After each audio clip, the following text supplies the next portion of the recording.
Hey, it's Susan from S's for Succulents, and I quickly wanted to talk to you about flower blooms and propagation with them.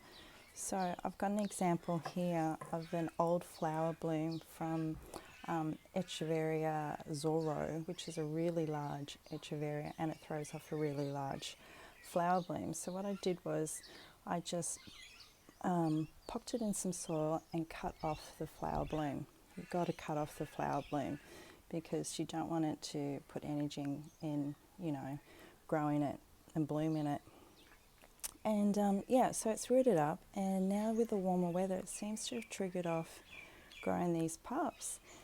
And I've counted them up, there's probably close to 10 of them there.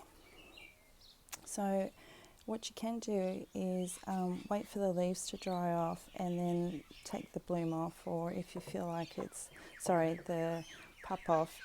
Or if you feel like it's big enough, like maybe that top one there, you can just easily just pop it off, pry it off, cut it off, and it should root up. And so I've done the same thing here with this campfire. The campfire propagates really easy, so I'm not really impressed with that, but it has happened there and there. There's another Echeveria I've got, Echeveria Golden Glow, and it throws off really big blooms too. Here's one of its blooms. And, like I said, I cut off the bloom off the top there.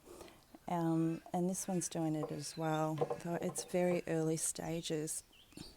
You see there's a pup there, there's one there, there's one there.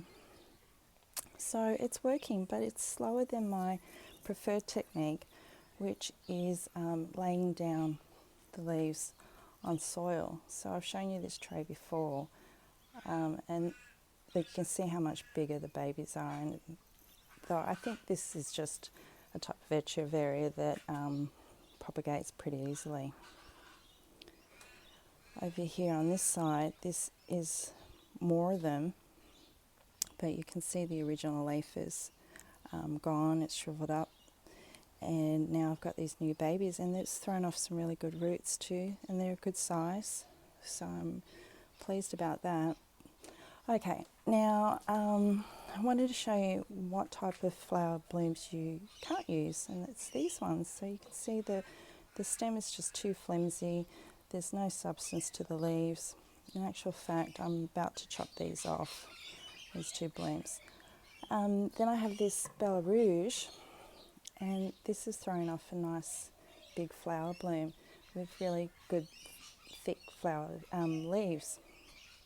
So that's where the bloom will be, and I do like flowers, so I'll probably wait till it blooms, chop off the bloom after that, and use the leaf propagation on those. Now I've got a couple of Aeoniums, and